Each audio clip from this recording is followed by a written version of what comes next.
महाभारत का वो पात्र जिसे कोई भुला नहीं सकता, खानदान नरेश, शकुनी। लोग कहते हैं कि शकुनी के पासों में जादू था, वो उसकी हर बात मानते थे। लेकिन क्या आपने कभी सोचा है कि उन पासों के अंदर ऐसा क्या था? क्या वो सिर्फ लकड़ी के टुकड़े थे? नमस्ते दोस्तों, मैं हूँ महेश साहू और आज कोडिंग विद महेश साहू पर हम शकुनी मामा के जीवन के उन अंधेरे पन्नों को पलटेंगे जिनके बारे में इतिहास भी बात करने से कतराता है। आज हम डिकोड करेंगे शकुनी के परिवार की वो खौफनाक मौत, जादुई पासों का खूनी सच। कहानी शुरू होती है एक धोखे से, जब भीष्म पितामह ने धृतराष्ट्र का विवाह सुबल की पुत्री गांधारी से कराया तो एक राज छुपा लिया। दरअसल गांधारी की कुंडली में एक दोष था कि अगर उसकी शादी हुई तो उसकी पहले पति की मृत्यु हो जाएगी।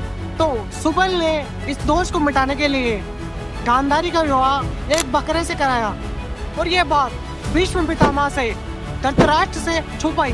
जब धृतराष्ट्र को यह पता चला कि वो गांधारी के दूसरे पति हैं तो उन्होंने इसे अपमान समझा और प्रतिरोध की आग में जलते हुए धृतराष्ट्र ने गांधारी के पूरे परिवार को, उनके पिता राजा सुबल और उनके 100 भाइयों को कालकोठरी में जेल में डाल दिया। उन्हें खत्म करने के लिए रोज सिर्फ एक मुट्ठी अनाज दिया करते थे। जरा सोचिए दोस्तों, 100 से ज्यादा लोग और सिर्फ एक मुट्ठी अनाज। भूख से तड़पते हुए भाइयों ने फैसला किया कि वो अपना हिस्सा त्याग देंगे ताकि उनका सबसे छोटा और सबसे चतुराई भाई शकुनी जीवित रह सके और इस वंश का विनाश कर सके। राजा सुबल अपनी आंखों के सामने अपने बेटों को मरते हुए देख रहे थे। मरते वक्त उन्होंने शकुनी से एक ऐसी बात कही जिसने महाभारत की नींव रखी।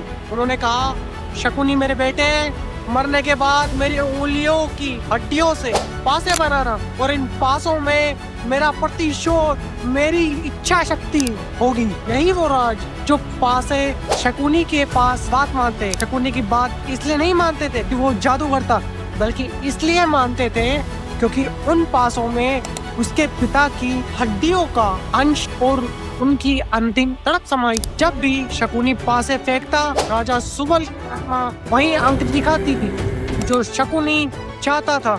शकुनी को जेल से क्यों छोड़ा गया? जब राजा सुबल ने अपनी आखिरी सांसें ली तो धृतराष्ट्र को अपने ससुर पर तरस आ गया और उन्होंने एकमात्र जीवित बचे शकुनी को रिहा कर दिया।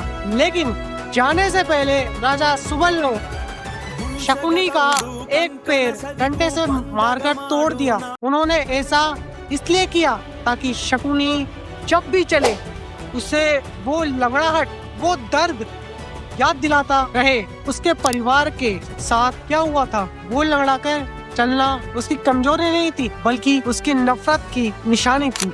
शकुनी ने दुर्योधन से प्यार नहीं किया बल्कि उसे अपना मोहरा बनाया। मकसद सिर्फ एक था, कुरुवंश का विनाश। और ये विनाश पूरा हुआ कुरुक्षेत्र के मैदान में।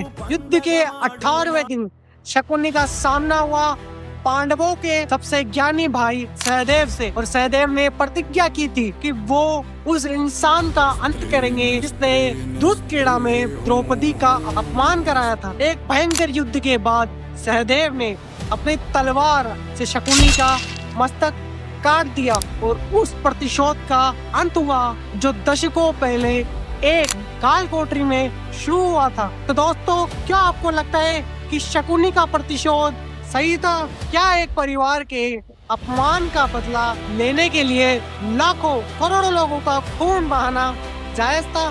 कमेंट्स में अपनी राय जरूर दें और अगर आपको ये वीडियो पावरफुल लगा हो तो इसे लाइक करें और ऐसे ही गहरी कहानियों को डिकोड करने के लिए सब्सक्राइब करें मेरे channel decoding with Mahesh Sahu को। जय हिंद, जय भारत, वंदे मातरम।